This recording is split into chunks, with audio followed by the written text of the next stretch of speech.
अब आगे बढ़ेंगे हम और अगला जो हमारा विषय है वो लेंगे जो कि है साइंस टेक। ठीक है, Manish Shrivastava sir science tech लेंगे और साइंस टेक में जो सवाल आए हैं वो इस बार आए हैं 12। लेकिन आगे बढ़ें उससे पहले मैं कंपैरिजन देख लूं एक बार, 2023 में कितने सवाल किस विषय से आए थे और 2024 में कितने सवाल किस विषय से आए थे, इसको देखने के बाद आगे बढ़ेंगे। देखिए आपके स्क्रीन पर दिख रहा है सब्जेक्ट सबसे पहले पॉलिटी, 18 सवाल 2023 में, 20 सवाल इस बार सबसे ज्यादा सवाल हैं पॉलिटी से 2024 में और आसान सवाल हैं। इतिहास कला संस्कृति से 13 सवाल पिछली बार थे और 9 सवाल इस बार हैं, तो थोड़ा वेटेज इतिहास का गिरा है। अर्थव्यवस्था से 17 सवाल थे पिछले साल 2023 में और 14 सवाल इस साल के पीटी में थे, और भूगोल में 17 सवाल पिछली बार थे और 18 सवाल 2024 के पीटी में हैं। तो ये एक पूरा आंकड़ा है। इसके बाद पर्यावरण पारिस्थितिकी का नंबर है जिसमें 16 सवाल आए हुए थे 2023 में और इस बार भी 13 सवाल हैं, यानी एनवायरमेंट इकोलॉजी हमेशा की तरह अपना वेटेज बरकरार रखे हुए। विज्ञान प्रौद्योगिकी से पिछली बार 8 ही सवाल थे लेकिन इस बार 12 सवाल हैं। तो विज्ञान प्रौद्योगिकी साइंस टेक जो लोग छोड़ के जाते हैं वो लोग सावधान हो जाएं, पढ़ के जाया कीजिए। अंतर्राष्ट्रीय संबंध से पिछली बार 9 सवाल थे, इस बार हैं 6 सवाल। ठीक है, और करंट अफेयर्स और विविध जिसमें पिछली बार वेटेज कम था, 2 के करीब सवाल थे, 2 से 3, और इस बार सवाल हैं 8 जिसमें 5 करंट अफेयर्स से और 3 मिसलेनियस में हम लोग रखेंगे। और ध्यान रखिए कि एक आध क्वेश्चन इधर उधर शिफ्ट हो सकता है तो एक रेंज भी बन सकता है। कई जगहों पर आप देखेंगे कि इकोनॉमिक्स में हो सकता है आपको 15 सवाल दिखे, तो उससे आप चिंतित मत हो जाइएगा कि भाई स्टडी IQ IAS हिंदी पर आपके प्रिय अध्यापकों ने कहीं गलत तो नहीं बता दिया कि 14 सवाल ही आए हैं। ऐसा मत कीजिएगा, क्योंकि आपको पता है सारे जो सब्जेक्ट हैं आपस में लिंक होते हैं। अब हमारा अगला जो टॉपिक है वो है साइंस टेक का। ठीक, हिस्ट्री हम डिस्कस कर चुके हैं, ज्योग्राफी डिस्कस कर चुके हैं, हिस्ट्री के 9 सवाल डिस्कस कर चुके हैं, ज्योग्राफी के 18 सवाल डिस्कस कर चुके हैं, पॉलिटी खत्म हो गया 20 सवाल, तो और अभी इकोनॉमिक्स हमने खत्म किया 14 सवाल। आइए साइंस टेक शुरू कर लेते हैं। मनीष श्रीवास्तव सर के पास चलेंगे विज्ञान एवं प्रौद्योगिकी पर। और एक बार मैं बता दूं, अमरेंद्र पांडे सर चले गए हैं तो विकास सिंह आ गए हैं हमारे साथ अंतर्राष्ट्रीय संबंध के लिए। विकास सिंह सर का स्वागत है, शामिल हो गए हैं और ये अंतर्राष्ट्रीय संबंध और विविध दोनों आपका क्लियर करेंगे। चलिए मनीष सर जल्दी कीजिए, आने लगा कमेंट। ये तो साइंस एंड टेक्नोलॉजी में इस बार सर ने आपको बताया है कि भाई 12 क्वेश्चन आए हुए हैं। क्वेश्चन नंबर 6 मैं आप लोगों को पहले भी नंबर बता दे रहा हूं। हमारा सेट नंबर B हम सॉल्व कर रहे हैं। 6 number question, 8 number question, 11 to 19 question और 47 नंबर क्वेश्चन ये डिस्कस हम करेंगे, जो कि विशेष तौर पर साइंस टेक्नोलॉजी से जुड़ा हुआ है। तो इस सब्जेक्ट के लिए मैं शुरू से कह रहा हूं कि ये सब्जेक्ट ऐसा है, कई बार इग्नोर किया जाता है, बट यूपीएससी ने इसका वेटेज, जैसे पिछले साल 8 क्वेश्चन थे, इस साल 12 क्वेश्चन है, और जिस सेक्शन से आए हम उनको भी डिकोड करने का प्रयास करेंगे कि ये खबर में कहाँ से थे और कहाँ से ये प्रश्न बने। सबसे पहला क्वेश्चन है कि निम्नलिखित सामग्रियों पर विचार कीजिए। कृषि अवशिष्ट, मक्के के दाने, अपशिष्ट जल शोधन अपवंक, कास्ट मिल अपशिष्ट, जिनको आप इंग्लिश में भी रेफर कर सकते हो, जैसे कि वुड मिल वेस्ट है, आपका एग्रीकल्चर वेस्ट है, रेसिड्यू कहा जाता है उसको। अब इसमें लिखा हुआ है उपयुक्त में से उपयोग संधारणीय विमानन ईंधन। देखिए संधारणीय शब्द हमने कई बार क्लास में डिस्कस किया है, इसी को धारणीय कहते हैं और सरल भाषा में इसी को सतत कहते हैं। सतत का मतलब कि आज भी प्रयोग हो और आगे आने वाला भी जो पीढ़ी है उसका प्रयोग कर पाए। तो यहां पर सस्टेनेबल एविएशन फ्यूल की बात की गई है। देखिए पूरी दुनिया जो है आज की डेट में वो एक क्राइसिस को झेल रही है, वो है ऊर्जा। ऊर्जा सबको चाहिए, एनर्जी सबको रिक्वायरमेंट है। अब एनर्जी के लिए हमारे पास सोर्सेस क्या हैं, ऊर्जा के लिए हमारे पास स्रोत क्या है। या तो आप कोयला यूज कर रहे हैं या जीवाश्म ईंधन का प्रयोग कर रहे हैं। आज भारत के अंतर्गत बिजली बनाने में किसका प्रयोग हो रहा है, या तो कोयले का, और आपकी गाड़ियां किससे चल रही हैं, या तो पेट्रोल से या डीजल से या बाकी फॉसिल फ्यूल से। अब ये जो क्वेश्चन पूछा गया है ये 2 तरीके से इंपॉर्टेंट है। आपने सुना था कि भारत में अभी G20 की बैठक हुई थी। G20 की मेजबानी भारत कर रहा था वर्ष 2023 में, सितंबर माह में हमारे यहाँ आयोजन भी हुआ था, और उसी सम्मेलन में बायोफ्यूल अलायंस बनाया गया था। जैव ईंधन गठबंधन के ऊपर भारत ने सारे देशों से हस्ताक्षर करवाए थे, जिनमें G20 से सारे लोग आए थे। अब ये जो क्वेश्चन है ये उसी से जुड़ा हुआ है कि आपसे पूछा जा रहा है बायोफ्यूल एनर्जी, या फिर इसी को आप जैव ऊर्जा प्रौद्योगिकी से जोड़ सकते हो कि बायोफ्यूल टेक्नोलॉजी क्या है। मतलब सीधे तौर पर हमारे पास जो ईंधन है उसके विकल्प क्या हैं। तो विकल्प के तौर पर ऐसे ईंधनों का प्रयोग करना जिससे आज की पीढ़ी भी प्रयोग कर पाए और आने वाली पीढ़ी भी प्रयोग कर पाए। साथ साथ इसमें जो ऑप्शंस दिए हुए हैं इसमें आपको कृषि अवशिष्ट दिया हुआ है।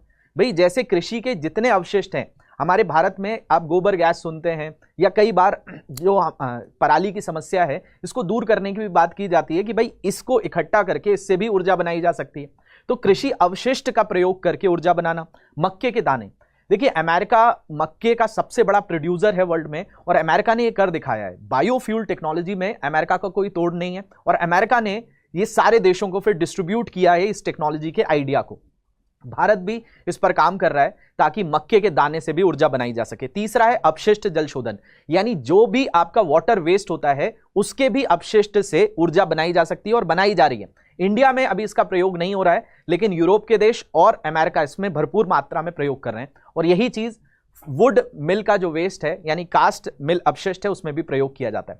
तो ये प्रश्न जुड़ा हुआ कहां से था मैंने आपको बताया है। इसके अलावा और भी बहुत सारी चीजें हैं, ऐसा नहीं, आप भारत में आपने जेट्रोफा सुना होगा, उससे जैव ईंधन बनाया जाता है, आप उसको ले सकते हैं। इसी में आप जो है कास्ट मिल, शैवाल, तिलहन, विशिष्ट ऊर्जा फसल हैं उनका भी प्रयोग करके इस विमानन ईंधन का प्रयोग कर सकते हैं। यानी फ्यूल का इस्तेमाल करना है, ऊर्जा बनानी है, ऊर्जा का प्रयोग करना है।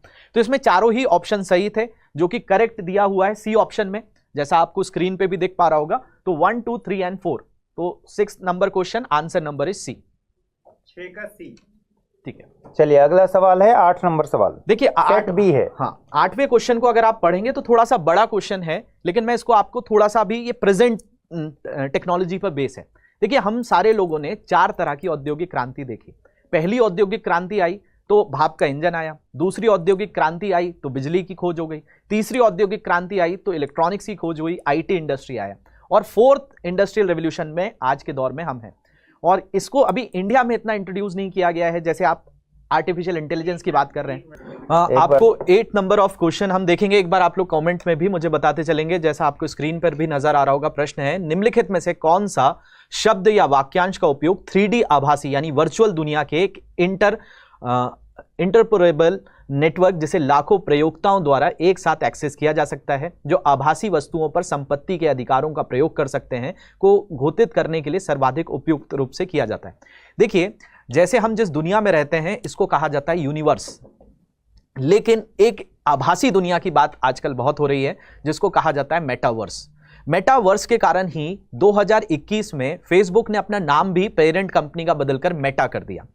मेटा शब्द वैसे आपको लगेगा कि अभी चर्चा में आया है, आभासी दुनिया की बात करें, इसको मैं बहुत सरल शब्दों में समझाने का प्रयास करूं कि मान लिया जाए कि कोई व्यक्ति अंडमान निकोबार में बैठा है और उसको दिल्ली के किसी जगह पर, जैसे ताजमहल को आपका लाल इंडिया गेट को देखना है ना, आगरा चले गए हम, तो अगर इंडिया गेट को देखना है तो आप इंडिया गेट के लिए क्या होगा, आपको दिल्ली आना पड़ेगा। लेकिन वर्चुअल रियलिटी के माध्यम से, मेटा दुनिया के माध्यम से वो अंडमान में बैठा एक डिवाइस लगाकर पूरा दिल्ली का फील ले सकता है। तो इसी को एक आभासी दुनिया कहा जाता है, जो फ्यूचर में और ज्यादा बढ़ेगी। इसी में फेसबुक ने अपना लोहा मनवाने के लिए नाम ही रख लिया कि हमें आगे जाना जाएगा इसी नाम से, तो उन्होंने कंपनी का नाम मेटा रखा है। लेकिन मेटावर्स शब्द जो था ये सबसे पहले 1992 से निकल कर आया है। इसमें आपको नील स्टेफेंसन की एक नोवेल थी, जो बुक थी जिसका नाम था स्नो क्रैश, उसमें दिया गया था। तो इसके मुताबिक जो 3D दुनिया है उसमें आप उसी को मेटावर्स कहते हैं। तो मेटावर्स सी ऑप्शन इसका करेक्ट होगा। चलिए तो 2 सवाल हमने कर लिए हैं अभी तक, 6 और 8 नंबर सवाल कर लिए हैं। आगे बढ़ते हैं 11 नंबर सवाल। सेट बी का 11 नंबर सवाल साइंस टेक से रिलेटेड है। ठीक है, नेक्स्ट क्वेश्चन है विकिरण समस्थानिक ताप विद्युत जनरेटर। इसको आप इंग्लिश में पढ़ेंगे तो ज्यादा अच्छा है, radio isotope thermo electric generators. देखिए इसमें रेडियो शब्द का इस्तेमाल है, आइसोटोप्स का शब्द का इस्तेमाल है, जिसको हिंदी में समस्थानिक कहा जाता है। जैसे आप जब केमिस्ट्री में अलग अलग ऑब्जेक्ट्स के एलिमेंट्स के बारे में पढ़ते हैं तो hydrogen, helium, lithium, beryllium, boron, carbon, ये सारे आप देखोगे तो सबका एक एटॉमिक नंबर है, सबका एक परमाणु क्रमांक है और सबका एक भार क्रमांक भी होता है। लेकिन जो समस्थानिक होते हैं वो एलिमेंट होते हैं जिनका परमाणु क्रमांक एक जैसा होता है लेकिन भार क्रमांक अलग अलग होता है। जैसे कार्बन 12, कार्बन 14, यूरेनियम 238, यूरेनियम 235, ऐसी प्लूटोनियम भी होता है 238 और 239। अब यहां पे बात की गई है कि विकिरण समस्थानिक ताप विद्युत जनरेटर जो होते हैं, इसमें ताप शब्द का इस्तेमाल आया है, यानी उष्मा का, हीट का। तो मैं आपको इस क्वेश्चन को रिलेट करूंगा स्पेस टेक्नोलॉजी से। आज हमारे जितने स्पेस मिशन जाते हैं, आप सोचिए कि जैसे चंद्रयान में हमने प्रज्ञान को भेजा, विक्रम लैंडर को भेजा, ये 14 दिन तक चलते रहे। लेकिन कई बार ऐसा होता है कि इनके ऊपर जो सोलर पैनल लगता है उसको एनर्जी सन से नहीं मिल पाती है, तो फिर क्या किया जाता है, इनमें एक ऑटोमेटिक एनर्जी के लिए आरटीजीज का प्रयोग किया जाता है, यानी रेडियो आइसोटोप थर्मल जनरेटर का प्रयोग होता है, जो उसको उस समय ऊर्जा देता है जब सूर्य से ऊर्जा नहीं मिल रही होती है। तो इसका काम एक बहुत बड़ा स्पेस टेक्नोलॉजी में है। अब पहला जो ऑप्शन दिया है कि आरटीजी लघु विखंडन रिएक्टर है। विखंडन रिएक्टर मतलब जिसमें न्यूक्लियर फिजन रिएक्शन होती है और उससे ऊर्जा बनती है। तो याद रखना, आरटीजी का प्रयोग कभी भी विखंडन रिएक्टर में नहीं होता है, फिजन रिएक्टर्स में नहीं होता है। इसका उपयोग किस में होता है, इससे उष्मा का प्रयोग किया जाता है, विखंडन का प्रयोग नहीं होता है। तो पहला ऑप्शन इसका गलत है। और अगर आपने पहला ऑप्शन एलिमिनेट कर लिया तो पहला, तीसरा और चौथा ऑप्शन अपने आप एलिमिनेट हो जाता है। तो आंसर इसका बी हो जाएगा, यानी आरटीजी का प्रयोग आप अंतरिक्ष यान में कर सकते हैं और इसी में प्लूटोनियम 238 का उपयोग किया जा सकता है। वैसे याद रखना कि प्लूटोनियम 238 जो होता है वो आपका स्पेस वाहनों में यूज किया जाता है और 239 जो है उससे न्यूक्लियर वेपन्स में यूज किया जाता है, यानी नाभिकीय जो भी अस्त्र शस्त्र होते हैं उसमें विकास में किया जाता है। तो उस हिसाब से दूसरा और तीसरा यहां पर मैच करेगा, पहला तो हो ही नहीं सकता है। तो आंसर नंबर बी के साथ जाएंगे आप। 11 का बी जी, 11 का बी आंसर हो गया। अगला सवाल है 12 नंबर। 12 नंबर का जो प्रश्न है, सेट बी का सवाल है, ध्यान दिलाते रहना पड़ेगा बीच बीच में। सेट नंबर बी का 12th नंबर क्वेश्चन आप पढ़ेंगे तो इसमें ड्वार्फ स्टार और जायंट स्टार की बात की गई है, जिनको बृहद तारे कहा जाता है, और बौने तारे यानी छोटे तारे। तो अब इसमें बृहद तारों के बारे में दिया है कि बृहद तारे वामन तारों की तुलना में अधिक समय तक अस्तित्व में बने रहते हैं। लेकिन होता क्या है, जो बड़े तारे होते हैं, जैसे हमारा एक तारा है सन, सूर्य, सूर्य से हमको प्रकाश मिल रहा है, ऊर्जा मिल रही है, और सारी हमारी जो पृथ्वी पर सारी गतिविधियां हो रही हैं, चाहे उत्पादक हो, चाहे उपभोक्ता हो, चाहे आपके अपघटनकर्ता हो, इनका सबका जीवन जो है सूर्य पर आधारित है। अब सूर्य में प्रक्रिया कैसे हो रही है, तो सूर्य के अंतर्गत जो प्रक्रिया हो रही है वो नाभिकीय संलयन प्रक्रिया हो रही है, यानी न्यूक्लियर फ्यूजन रिएक्शन हो रही है। तो ये इसकी भी तो एक दर होती है। तो जो जितना बड़ा स्टार होता है उसका न्यूक्लियर फ्यूजन रेट उतना अधिक होता है, और जितना छोटा स्टार होगा उसका न्यूक्लियर फ्यूजन रेट कम होता है। तो इसलिए वो ज्यादा समय तक रह पाता है, और बड़े तारे धीरे धीरे खत्म हो जाते हैं, लेकिन इतना समय होता है कि हमारे जीवन काल से कई बड़ा होता है। तो इसमें जो पहला स्टेटमेंट है कि बृहद तारे वामन तारों की तुलना में अधिक समय तक अस्तित्व में बने रहते हैं, बिल्कुल गलत ऑप्शन है। तो अगर ये गलत नहीं सही नहीं है तो आप ऑप्शन डी में ही पहला स्टेटमेंट ढूंढ पाएंगे कि कथन एक सही नहीं है। दूसरे में दिया है कि वामन तारों की तुलना में बृहद तारों में नाभिकीय अभिक्रिया यानी न्यूक्लियर रिएक्शंस जो होती है उसका रेट हाई होता है। तो बिल्कुल रेट हाई होता है, उसी के कारण वो ऊर्जा दे पाते हैं, जैसा हमारा सन। तो यहां पर डी ऑप्शन करेक्ट हो जाएगा। तो इसको थोड़ा कॉमन सेंस से आप सॉल्व कर सकते थे।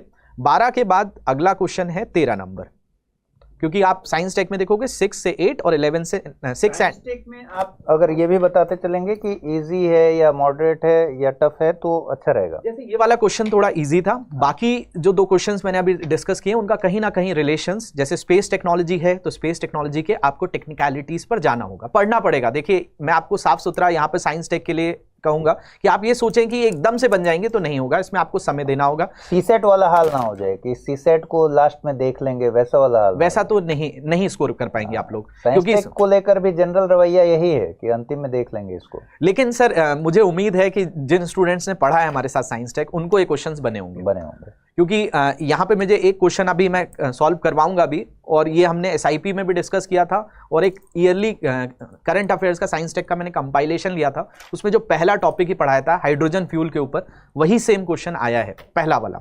तो उसको जब आएगा ना मैं चर्चा करूंगा। ये प्रश्न काफी आसान था। अब देखिए इसके बाद जो 13वां प्रश्न है, ये 13वां प्रश्न थोड़ा बायोलॉजी से जुड़ा हुआ है। देखिए होता क्या है, सभी लोगों को आजकल एक समस्या है हाइपरटेंशन की या हाइपोटेंशन। कई बार लोगों का ब्लड प्रेशर हाई होता है और कई बार ब्लड प्रेशर लो होता है। तो ब्लड प्रेशर के हाई या लो होने में क्या जिम्मेदार होती हैं चीजें, तो जैसे आज की डेट में कोलेस्ट्रॉल लेवल्स बढ़ जाना बॉडी में, इसके साथ साथ जो लाइफस्टाइल है वो भी एक बहुत बड़ा इशू है कि जैसे लोग जीवन यापन कर रहे हैं उसके कारण भी हेल्थ पर असर आ रहा है, हार्ट पर असर आ रहा है, डायबिटिक पेशेंट हो रहे हैं, ब्लड प्रेशर हाई हो रहा है, लो हो रहा है। तो अब जो ब्लड प्रेशर किसी का हाई हो गया है तो उसको लो कैसे किया जाए। तो जब ब्लड प्रेशर बॉडी में हाई हो जाता है उच्च रक्तचाप में, तो हमारी किडनी सबसे पहले एक्टिव होती है, और किडनी एक्टिव होकर क्या करती है, जल का जो अवशोषण होता है शरीर में बढ़ा देती है, यानी वाटर रिटेंशन को बढ़ाती है। और जब पानी हमारे शरीर में बचने लगता है तो वो क्या करती है, जो हमारे जो रक्त वाहिकाएं हैं, ब्लड वेसल्स हैं, उनमें वो पानी भरता है तो उसका रास्ता थोड़ा बड़ा हो जाता है, तो जो ब्लड फ्लो होता है वो धीमा हो जाता है। अगर ब्लड प्रेशर हाई है, यही सेम चीजें मेडिसिन में भी प्रयोग की जाती हैं। जैसे किसी को ब्लड प्रेशर हाई हो रहा है तो उसको जब मेडिसिन दी जाती हैं तो उसमें जो रक्त वाहिकाएं होती हैं उनका स्पेस बढ़ जाता है। अब यहां पे जो प्रश्न दिया है कि निम्नलिखित में से कौन सा मानव शरीर में संश्लेषित होता है जो रक्त वाहिकाओं को विस्फारित करता है और रक्त प्रवाह को बढ़ाता है। तो देखिए कई ऐसे फूड आइटम्स हैं जो आप लोग रोजाना खाते हैं, उसमें भी नाइट्रस, देखिए जितनी सारी चीजों में प्रोटीन पाया जाता है, आप प्रोटीन खाते हैं तो उसमें होता है कार्बन, हाइड्रोजन, नाइट्रोजन। कार्बोहाइड्रेट खाते हैं तो कार्बन, हाइड्रोजन, ऑक्सीजन होता है।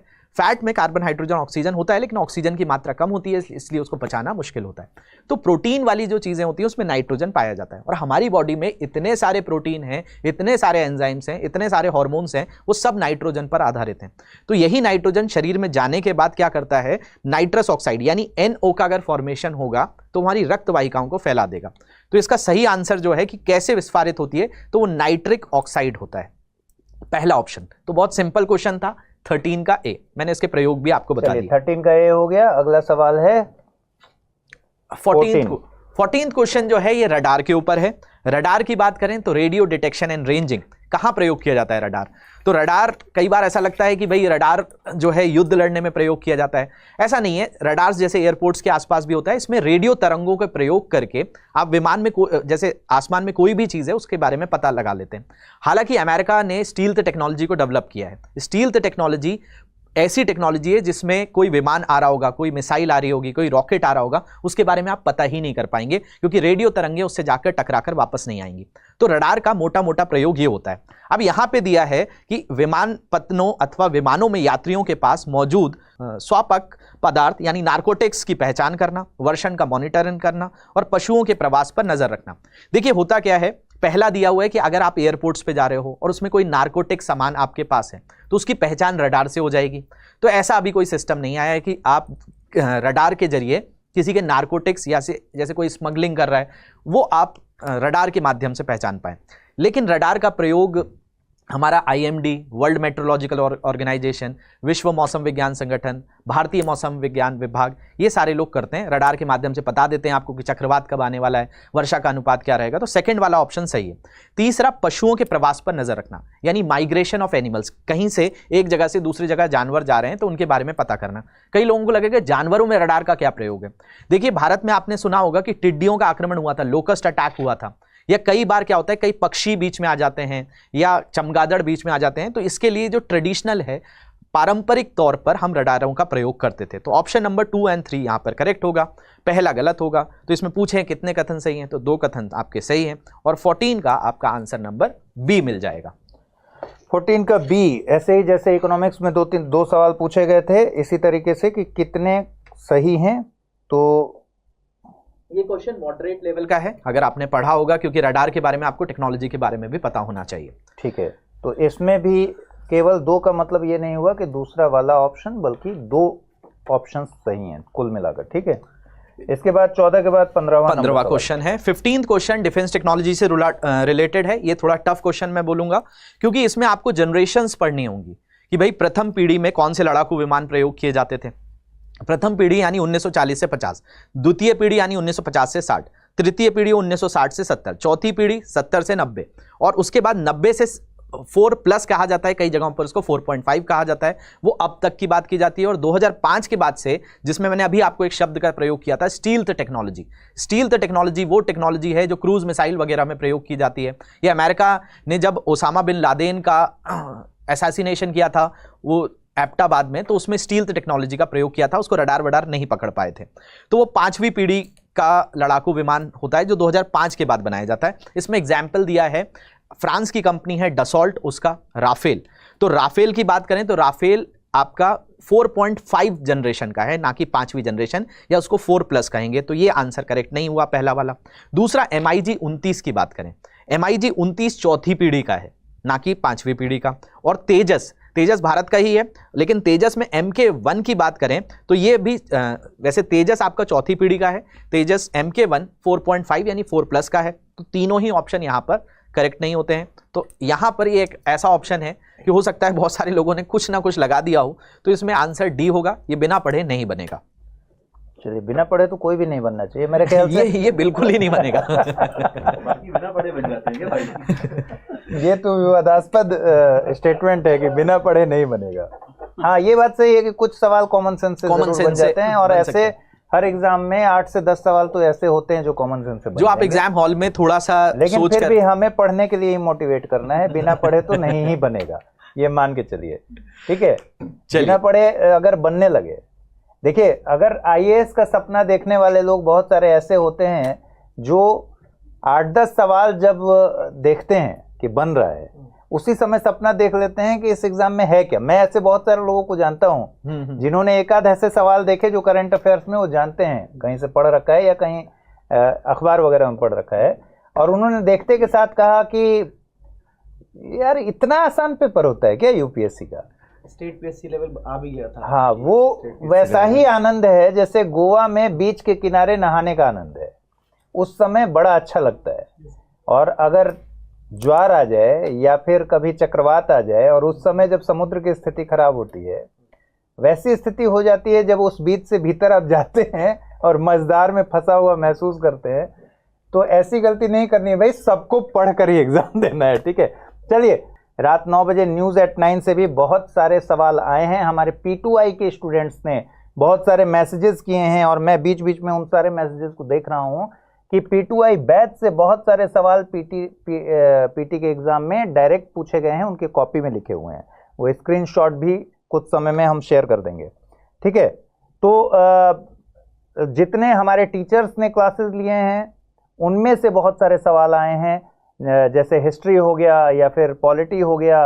ये सारे क्लासेस आपको स्टडी IQ IAS हिंदी पर चैनल पर उपलब्ध हैं। और साथ ही आपको पता है कि P2I बैच हमारा, जो कि बहुत स्पेशल बैच है, प्रीलिम्स टू इंटरव्यू बैच, शुरू से लेकर अंत तक, बेसिक से लेकर एडवांस तक हम तैयारी कराते हैं P2I बैच में।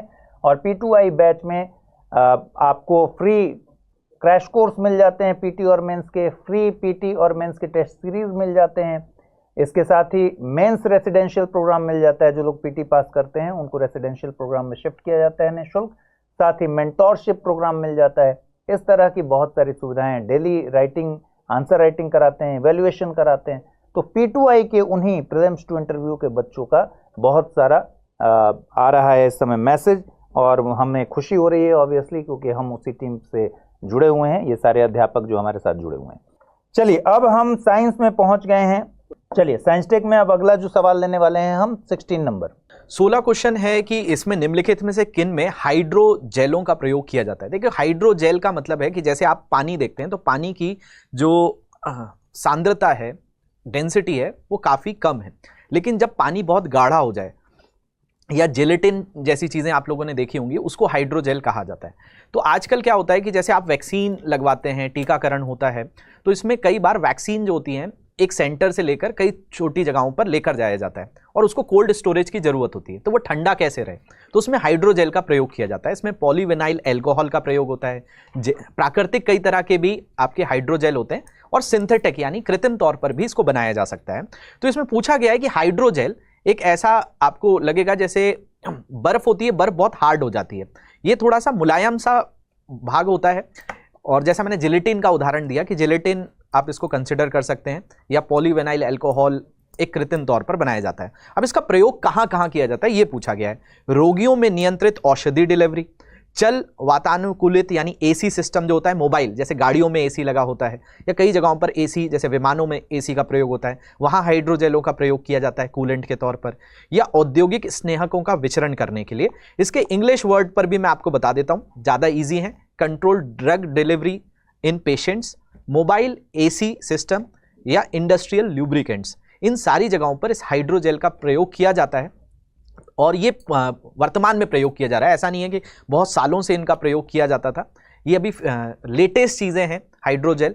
हालांकि ये जो क्वेश्चन आया हुआ है ये न्यूज़पेपर के आर्टिकल से आया हुआ है कि हाइड्रोजेल्स का प्रयोग अभी बहुत सारी जगहों पर बढ़ा है, जिसमें साउथ अमेरिका में अर्जेंटीना ने इसका प्रयोग किया था, यूरोप के अंदर फ्रांस ने इसको बढ़ावा दिया था अपने ड्रग डिलीवरी सिस्टम को, और ये सलाह दी गई थी। एक फाउंडेशन है बिल गेट्स की, उन बिल गेट्स की फाउंडेशन ने ये कहा कि भाई अफ्रीका के अंतर्गत जो बीमारियां हैं उसका कारण ये है कि वहाँ पर बिजली नहीं पहुँच पाई है, और बिजली नहीं पहुंचने से क्या हो रहा है कि वहां पर जो ड्रग डिलीवरी सिस्टम है वो बड़ा फेलियर है, क्योंकि आपको वैक्सीन को स्टोर करना होगा और वैक्सीन को स्टोर करने के लिए कोल्ड स्टोरेज की जरूरत होगी। तो वहां पर उन्होंने बिजली का मुद्दा उठाया था। तो उसके विकल्प के तौर पे पूछा गया कि भाई क्या ऐसी चीजें हैं जिससे हम अमेरिका से कोई वैक्सीन भेजें और अफ्रीका के किसी देश में वैक्सीनेशन करा दें।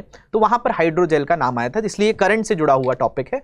तो इसमें तीनों ही चीजें हो जाएंगी, यानी 1, 2 और 3। मोबाइल एसी सिस्टम में भी इसका इस्तेमाल किया जा सकता है, इंडस्ट्रियल ल्यूब्रिकेंट्स में भी इस्तेमाल किया जा सकता है, यानी 16 का आंसर डी हो जाएगा। ऑल आर करेक्ट, 1, 2 और 3। 17 पर आ जाइए। और ये प्रश्न मैंने शुरुआत में ही कहा कि ये प्रश्न मैंने दो जगह, इवन हमने एक पूरा ईयरली कंपाइलेशन लिया था, उसमें पहला ही आर्टिकल यही पढ़ाया था और उसमें हाइड्रोजन फ्यूल टेक्नोलॉजी के बारे में ये प्रश्न आया हुआ है। और सेम चीज़ SIP में भी ये डिस्कस मैंने की थी। जो स्टूडेंट्स हमारे साथ थे उनको ये क्वेश्चन जरूर बना होगा कि निम्नलिखित में से कौन सा हाइड्रोजन द्वारा चलित फ्यूल सेल इलेक्ट्रिक वाहनों से निकलने वाला निर्वातक नली उत्सर्जन है। यानी जब आप हाइड्रोजन को ईंधन के तौर पर जलाओगे, तो आप बचपन से पढ़ते आ रहे हो कि ईंधन को जलने के लिए ऑक्सीजन की जरूरत होती है।